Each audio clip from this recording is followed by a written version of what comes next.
Cinema നടന്മാരുടെ പീഡന വാർത്ത മാത്രമേ ഉള്ളൂ. ഇതിനൊരു അഡ്ഡയില്ല. ടിവിയിലും മൊബൈലിലും ഇത് മാത്രമേ ഉള്ളൂ. ഓരോ ദിവസവും ഓരോ നടിമാര് വെച്ച് വരികയല്ലേ ആരോപണമായിട്ട്. എന്നിട്ടെന്തിനാ ആർക്കെങ്കിലും കാണണം? ഉണ്ട്, വായിക്കുന്ന ജനങ്ങൾക്ക്. കേട്ടു മതിയായി.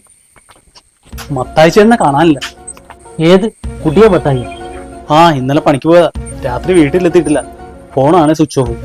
നല്ല ബാറിലും അടിച്ച് ഓഫായി കിടന്ന് ഉറങ്ങിപ്പോയി കാണും. എത്ര അടിച്ചാലും മത്തായിച്ചേട്ടൻ വണ്ടി ഓടിച്ച് വീട്ടിലെത്തും. ഇത് വേറെന്തോ. നമ്മുടെ മെമ്പറും ദിവാരം ചേട്ടനൊക്കെ അന്വേഷിച്ചു പോയിട്ടുണ്ട്.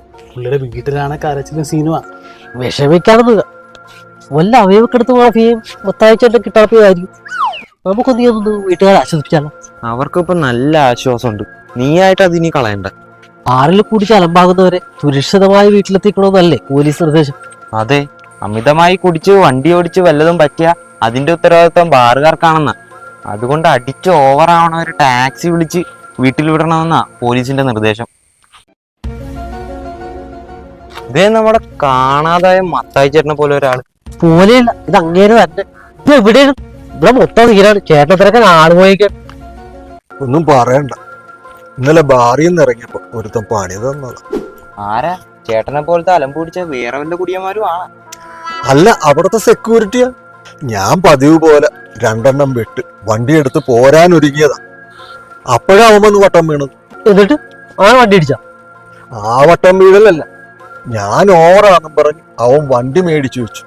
എന്നിട്ട് റോഡിൽ നിന്ന് ഒരു ടാക്സിയും വിളിച്ചു തന്നു വിട്ടേ. അത് നല്ല കാര്യല്ലേ? ബാറുകാർ അങ്ങനെ ചെയ്യണമെന്ന് ഇപ്പൊ പോലീസ് നിർദ്ദേശമുള്ളതാ. കുടിയന്മാരുടെ സുരക്ഷയാണ് പ്രധാനം. കുടിയന്മാരില്ല, സർക്കാരും ഇല്ല. സുരക്ഷ തേങ്ങാക്കൊലയാണ്. ആ ടാക്സി ഡ്രൈവർ കഞ്ചാവടിച്ച് കിളിപോയൊരുത്തനായിരുന്നു. ഹനുമാൻ ഗിയറിൽ അവൻ വണ്ടി വിട്ടത് കോയമ്പത്തൂരിലേക്ക്. ഞാൻ കിടന്ന് ഒച്ച വെച്ചിട്ടൊന്നും കേട്ടില്ല. ഫോണാണ് സ്വിച്ച് ഓഫ്. എന്നിട്ട് പാലക്കാട് ഭാഗത്ത് ചെന്നപ്പോ ഭാഗ്യത്തിന് വണ്ടിക്ക് എന്തോ കംപ്ലൈന്റ്. അവൻ അത് നോക്കാൻ ഇറങ്ങിയപ്പോ ഞാൻ ഇറങ്ങി ഓടി. കിട്ടിയ വണ്ടിക്കൊക്കെ കയറിയത് ഇപ്പൊ ഇവിടെ എത്തിയത്. എന്നാ ചേട്ടൻ വേഗം വീട്ടിലേക്കല്ലേ, ആർക്ക് സമാധാനമാണ്. ചേട്ടൻ വീട്ടിലെത്തിയിട്ട് ഫേസ്ബുക്കിൽ ഒരു ലൈവ് ഇട്, ഞാൻ തിരിച്ചെത്തിയെന്നും പറഞ്ഞു. അതെ, ഞങ്ങൾ മെമ്പറെ ദിവാകരൻ ചേട്ടനെ വിളിക്കട്ടെ, തെരച്ചിൽ നിർത്താൻ പറയും. തെരച്ചിലോ? ഞാനെന്നാ പ്രകൃതി ദുരന്തത്തിൽ പോയിട്ട് കാണാതായതാണ്. ഇതൊക്കെ അല്ലേ ദുരന്തമെന്ന് പറയണത്? അല്ലല്ല, കാണാതായല്ല. നാട്ടുകാരെ സംബന്ധിച്ച് ചേട്ടന് ഒരു അപകടവും പറ്റാതെ ജീവനോടെ തിരിച്ചു വന്നതാണ് ദുരന്തം. അതെ.